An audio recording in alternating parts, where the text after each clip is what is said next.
자, 2라운드는 진지 구축 기동 사격입니다. 대표 1인이 동시에 대결을 하고요. 첫 번째는 한 명이 소총과 플레이트를 착용한 상태에서 시작 신호가 울리면은 언덕을 통과합니다. 그 다음에 외주를 이용해가지고 3.5m의 장벽을 극복하고요.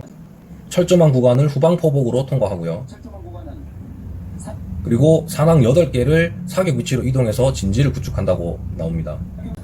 산항에 의탁해서 30m 거리의 회전 표적 6개를 사격하고요. 그리고 100m 거리의 고정 표적을 제거하면은 최종적으로 승리하는 팀이 나옵니다. 그래서 약간 이 1인이 출전하는 경기에 대해 가지고 회의를 하는 모습을 보면 서로 약간 좀 꺼려지는 부분들이 있기 때문에 약간 망설이는 부분들이 있거든요. 근데 그런 부분들을 팀장은 배제하고 각 구간에 어떤 구간별로 이 사람이 극복할 수 있겠다, 이 사람을 할 수 있겠다, 이렇게 좀 더 냉철하게 보고 인원을 선정했었으면 더 좋았습니다. 그래서 해병대 같은 경우는 조아라 대원을 선택을 하거든요. 근데 그런 부분들도 조아라 대원이 이 미션을 수행했던 이유가 책임감이라든지 약간 자신감이라든지 이런 거를 전체적으로 내포해가지고 내 아니면은 인원들이 좀 망설이는 부분이 있으니까 내가 솔선수범 해야 되겠다 이런 생각으로 참가했던 것 같아요. 왜냐면 조아라 대원 같은 경우는 이 앞전의 미션에서 고지점령전에서 체력을 좀 많이 썼거든요. 그렇기 때문에 어떻게 보면은 체력적 소모가 이 중에서 제일 많다고 볼 수가 있습니다. 그래서 조아라 대원보다는 윤재인 대원이나 이수연 대원이 나갔으면 어땠을까 이런 아쉬움을 조금 가지게 되는 부분이 있죠. 결과론적으로. 해군도 보면은 해병대랑 비슷하게 좀 꺼리는 부분들을 내포하고 있습니다. 그래서 이때 서로서로 어느 정도 데스매치도 했고 체력적인 바닥이 많이 났기 때문에 그런 거에 대해서 좀 더 생각을 해볼 수 있게 되는 거죠. 그래가지고 지금 이 인원들도 어떻게 보면 조금씩 망설이는 게 있습니다. 그래서 누구 하나가 정리하고 솔선수범 해야 되거든요. 그래서 결국에는 누가 되느냐. 그래서 신정민 대원을 선택을 하거든요. 그런데 이때 미션을 좀 더 냉철하게 봤어야 됩니다. 결과론적이지만 외줄 자체를 못 올라가거든요. 그렇기 때문에 그런 부분들도 조금 점검했었으면 어땠을까 하는 아쉬움을 가집니다. 왜냐면 아예 극복 자체를 못해서 너무 시시한 경기가 되어버렸다는 거죠. 그리고 이 신정민 대원 같은 경우도 그런 부분들이 약할 수 있겠지만 좋습니다. 왜냐면은 해라고 하면 다 하고 뭔가 열심히 하는 그런 모습들을 많이 보여주기 때문에 경기에서는 안 좋은 모습을 보여줬을지라도 이런 임하는 마인드나 태도는 마음에 드는 것 같아요. 특전사는 김지훈 상사가 나오고 그래서 이런 식으로 뭔가 다 자신감이 있는 사람이 나오는 게 제일 좋긴 합니다. 그래서 이런 부분에서 707이랑 특전사가 확실히 특수부대다라고 생각한 게 어떤 거냐면 해병대랑 해군은 뭔가 망설여지고 뭔가 누구 하나가 확 나서가지고 자신감 있게 팍 치고 나간 인원이 없었거든요. 그런데 707은 강은미 대원이 자기가 하겠다 팍 치고 나오고 특전사인 김지훈 대원도 팍 치고 나왔단 말이죠. 이런 부분들이 확실히 좀 다른 게 보였습니다. 그래서 707이랑 해병대가 붙게 되고 특전사랑 해군이 붙게 됩니다. 그래서 이 진지구축 기동사격도 먼저 얘기하지만 좀 아쉬운 점이 어떤 거냐면 너무 출발 드림팀의 미션을 보는 것 같아요. 이거는 뭐 특수부대든 뭐 어떤 부대든 아니면 뭐 군대를 안 다녀왔든 상관없이 다 할 수 있는 미션이거든요. 그렇기 때문에 좀 뭔가 미션을 조금만 강철부대 1, 2, 3 지금 다 해왔잖아요. 그럼 좀 더 미션을 조금만 더 세부적이고 세밀하게 머리를 쓰는 그런 부분들을 좀 추가해줬으면 어땠을까 이런 아쉬움을 가집니다. 너무 마치 그냥 평가를 위한 평가 같은 그런 느낌을 많이 받았습니다. 그래서 오히려 이런 것들이 다른 미션들보다는 좀 더 재미가 떨어지는 것 같아요. 자, 이렇게 언덕을 내려오잖아요. 제가 만약에 한다고 치면은 저는 이렇게 직선으로 내려오지 않고 이 발을 옆으로 돌려가지고 몸을 옆으로 돌려서 좀 빠르게 질주해서 내려오는 약간 그런 방식을 택할 것 같아요. 왜냐면은 앞으로 해서 내려가면은 약간 턱턱턱 거리는 게 있거든요. 근데 옆으로 해서 가면은 사이드로 밀어주면서 내려가니까 좀 더 안정감 있게 내려갈 수 있다고 생각을 하고 있습니다. 그래서 이 땅 쪽에 딱 착지하면 몸을 가누기가 중심을 잡기가 좀 힘든 부분이 있어요. 그래서 몸을 밀어주면서 타고 내려오는 그런 방식이 훨씬 더 효율적일 수가 있습니다. 그리고 강은미 대원 같은 경우는 변기를 잘 파지하고 있네요. 그래서 확실히 변기를 신경 쓰는 게 보이죠. 먼저 내려올 때는 파지해서 어느 정도 안정감 있게 내려온 다음에 변기를 돌려가지고 이후에는 질주를 하겠다 이런 생각이었던 것 같아요. 그 조아라 대원 같은 경우는 이 군화 자체가 좀 미끄러운 것 같아요. 느낌이 군화도 좀 미끄러운 그런 게 있거든요. 그래서 내려올 때 약간 삐끗하면서 약간 멈칫하는 부분들이 있어서 속도가 좀 많이 늦었습니다. 그래서 사이드 스텝으로 해가지고 쫙 내려왔으면 훨씬 더 안정감 있게 내려올 수 있었습니다. 그래서 이런 미션 같은 경우도 발목이나 전투화를 잘 메고 진행을 해야 됩니다. 왜냐면은 지금 땅들이 다 울퉁불퉁 하잖아요. 그렇기 때문에 잘못 찢으면 발목이 돌아가거든요. 그래서 그런 부분들을 신경 쓰면서 뛰어야 됩니다. 그 장벽을 오르잖아요. 장벽 오르는 거는 뭐 여러분들도 기본적으로 알 수 있겠지만 딱 다리로 지탱을 딱 펴가 지탱해주면서 끈으로 당기면서 올라가면 올라갈 수 있는 거죠. 그래서 어느 정도의 전완근 힘도 필요하고 군하도 너무 잘 미끌리면 이게 타고 올라갈 수가 없어요. 그래서 그런 부분들도 하나가 있다. 그래 보시면 됩니다. 그래서 오르는 거에 대해 가지고는 크게 리뷰할 게 없어요. 그리고 이제 산항을 옮기는 게 나오죠. 뭐 여기도 딱히 뭐 리뷰할 게 없습니다. 그 조아라 대원이 체력이 나쁘지 않단 말이죠. 고지점령전 할 때 1등으로 들어왔거든요. 그런데 이렇게 체력이 팍 떨어지는 이유는 고지점령전 때 체력을 너무 많이 소비했어요. 보니까 일어나서 아침 먹고 오전에 바로 이 미션을 수행한 것 같거든요. 그리고 산항을 구축을 하네요. 자, 그리고 강은미 대원 이제 사격을 준비합니다. 그래서 보통 뭐 여기서 잘했다 못했다 이런 거는 굳이 따질 필요가 없어요. 왜냐면 승패는 표적을 맞추느냐 못 맞추느냐 누가 빨리 하느냐 이런 부분이 있기 때문에.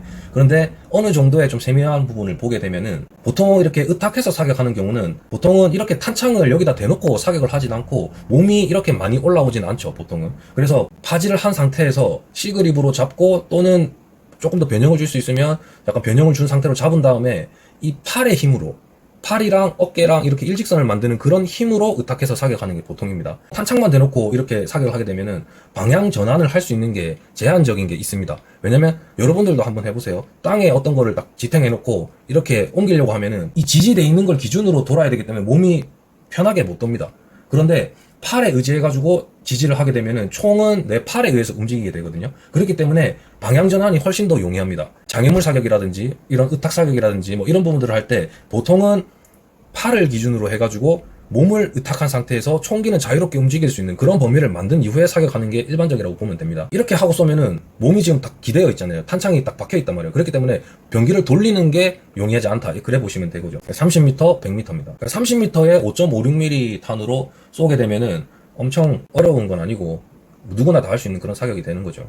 자, 이렇게 사격을 하고 탄이 맞고 나면 바로 회전하잖아요. 그러면은 이게 탄창이 박혀있기 때문에 바로바로 움직여서 쏘기가 좀 제한적일 수 있습니다. 그렇기 때문에 탄창을 대는 게 아니고 팔을 산항 위에 올리고 병기를 훨씬 더 용이하게 조절할 수 있게끔 그렇게 그립을 잡는 게 훨씬 더 좋습니다. 그래서 탄창을 대고 있는 것보다는 앞에 있는 그 총열 부분 잡고 들어가는 게 훨씬 더 용이하겠죠. 그래가지고 이제 나올 화면을 보시면은 쏘고 다음 발을 못 맞추거든요. 왜냐면은 이 병기를 움직이는 게 불편해 보이는 게 있습니다. 강은미 대원이 이 경기에서 승리를 하게 되는데 속도가 너무 빨랐어요. 일단은 들어오는 속도가. 그렇기 때문에 사격을 제가 볼 땐 조아라 대원이 훨씬 더 빠르게 했거든요. 그런데 강은미 대원이 승리할 수 있었던 거는 먼저 들어와서 시간적 우위를 접했다. 그래서 사격할 때도 사격을 놓치긴 했지만 좀 더 편하게 시간적 여유가 많았다. 그래서 승리 요인이 될 수 있습니다. 그리고 탄을 다 소비해가지고 탄창을 교체를 하죠. 그래서 이 탄이 지금 안에 다 장전되어 있던 건 아니었던 것 같아요. 그래서 아마 한 20발 안쪽으로 들어가 있었지 않나 그렇게 생각을 합니다. 그래서 이 탄을 다 소비하고서라도 시간적 우위를 접할 수 있었다 그렇게 생각을 합니다. 그래서 이 강은미 대원이 1차전 그 사격 미션을 보고 깨달은 게 있었던 것 같아요. 이 탄 소모에 대해 가지고는 제한이 어느 정도가 없구나. 그렇기 때문에 이렇게 탄을 많이 쓰면서 빨리 맞추는 거를 훨씬 더 좋은 방법이라 생각하고 이렇게 선택했던 것 같아요. 확실히 머리를 잘 쓰면서 들어갑니다. 강은미 대원이. 강은미 대원이 표적이 하나가 남았을 때 조아라 대원이 들어가거든요. 자, 강은미 대원이 마지막 표적을 사격을 하고 진짜 빠르다.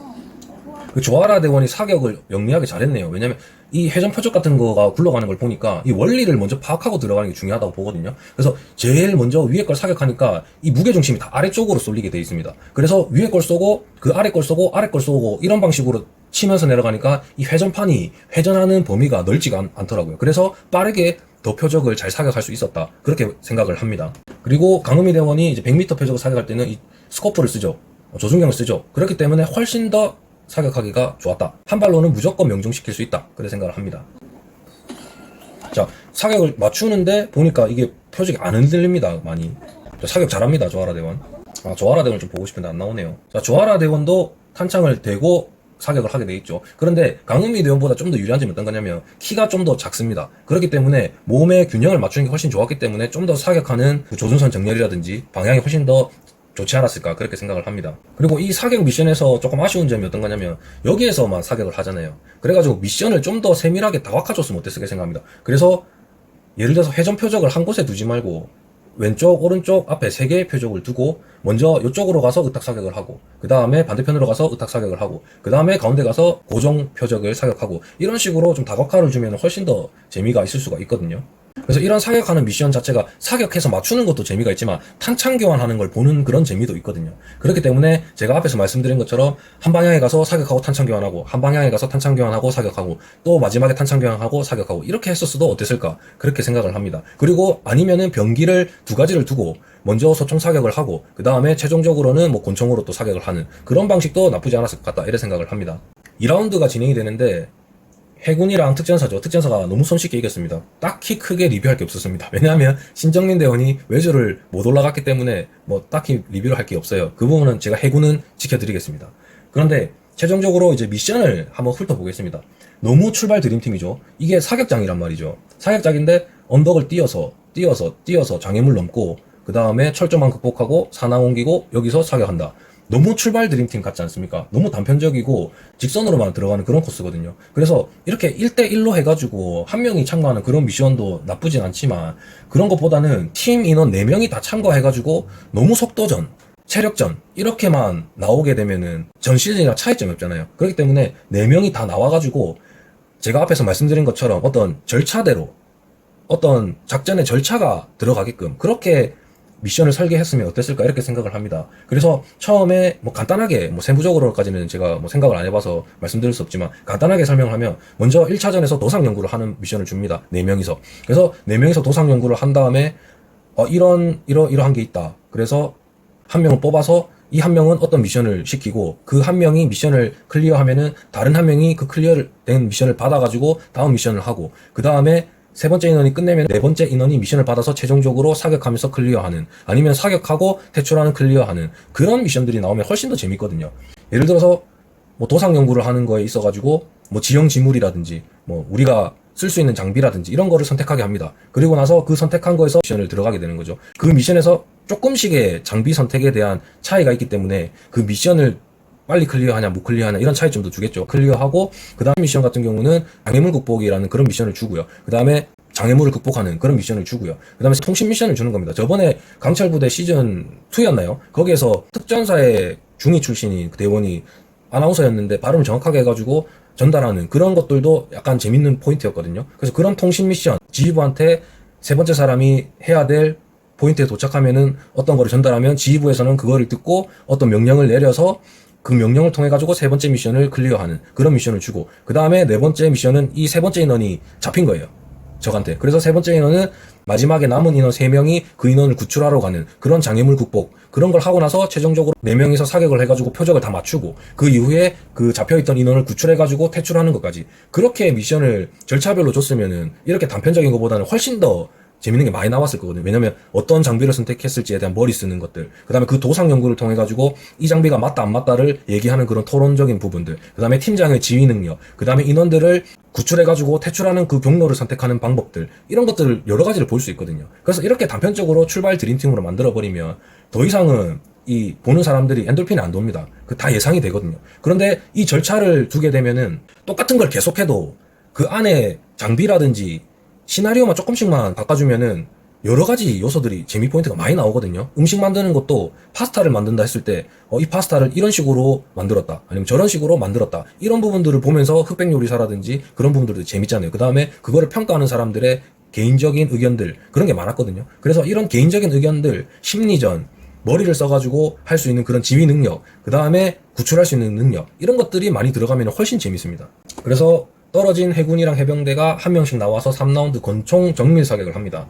3발을 쏴가지고 누가 더 점수가 높냐 그렇게 하는 거거든요. 그래서 이 총을 보면은 뭐 강철부대 전 시즌이랑 같은 병기가 나온 것 같아요. 그래서 위에 도트 사이트도 달려있고 해서 크게 많이 어렵지 않게 쏠 수 있는 그런 여건을 마련해줬다 그렇게 또 볼 수 있습니다. 그런데 뭐 이 권총 사격 같은 경우는 원초이 대원 10 해가지고 승리를 했습니다. 그렇기 때문에 딱히 뭐 크게 리뷰할 게 없어요. 그냥 권총 같은 경우는 그냥 긴장 안 하고 조준선 정렬 잘 되고 그 다음에 방아사 당길 때 급작 사격을 안 하면 잘 쏘는 거죠. 윤재인 대원이 점수가 너무 미달이 돼서 결국에 2발 쐈는 원초이 대원보다 점수가 낮아서 패배를 하게 됩니다. 근데 짜세는 좋거든요. 뭔가 잘하는 게 있을 것 같은데 그런 거를 못 보여줘가지고 조금 저도 아쉬운 생각이 있습니다. 솔직히 권총 같은 경우는 한 20m 정도 이상이 돼야지 진짜 잘 쏜다 안 쏜다 이걸 판별할 수가 있거든요. 그래서 15m도 잘 쏘긴 했지만 20m로 했었으면은 좀 더 긴장감 있게 재밌지 않았을까 좀 그런 아쉬움을 가집니다. 사격할 때 보시면 쏘고 나서 총이 많이 들리잖아요. 흔들림. 근데 이게 사람마다 좀 다르긴 한데 이렇게 반동을 그냥 그대로 느끼면서 좀 더 이렇게 반동을 안 잡는 것도 어떻게 보면 정밀 사격에서는 사격이 잘 될 수가 있습니다. 왜냐면은 나도 모르게 나가면은 점수가 잘 맞는다 이런 게 있거든요. 권총에서는 정밀 사격을 할 때는. 그렇기 때문에 이런 부분들이 보기에는 잘 쏘는 거 맞아 이렇게 생각할 수도 있는데, 저렇게 반동을 그냥 그대로 받으면서 팍 안 잡아도 오히려 사격 점수가 잘 나오는 경우도 많습니다. 권총 같은 경우가 한 가지 더가 이 시력이 있잖아요. 이 시력이 좋든 안 좋든 일정 수준만 되면은, 조금 더 시력이 약간 안 좋아가지고 뭐 0.45다 뭐 이렇게 돼도 오히려 사격을 못할 것 같지만 그건 아닙니다. 조준선 성전을 잘하고 그 표적지를 볼 때, 이 사격을 할 때 표적지를 선명하게 보는 게 아니고 표적지를 흐릿하게 만들면 이게 사격이 잘 들어가요. 왜냐면은 가늠자 가늠새만 딱 보고 표적지를 흐릿하게 해서 쏘면은 그게 오히려 더 가늠자 가늠사에서 조준선 정렬을 더 명확하게 하기 때문에 표적지가 흐릿해졌을 때 쏘는 게 점수가 잘 들어간다, 이거를 알고 있으면은 훨씬 더 사격을 잘할 수가 있습니다. 뭐 팔이 흔들리고 급작 사격을 하고 이런 부분들도 있겠지만, 조준선 정렬을 잘 해놓은 상태에서 표적지가 흐릿해졌을 때 쏘면은 잘 들어간다, 그렇게 기억을 해주셔도 됩니다. 그리고 지금 생각해보니까 윤재인 대원이 조금 사격을 못했었던 이유가 아마 도트 사이트를 착용을 하고 사격을 해본 경험이 없지 않나? 뭐 그렇게 또 생각을 합니다. 뭐 그러면 또 그럴 수가 있겠네요. 뭐 크게 영향 없을 것 같긴 한데, 네, 그렇습니다.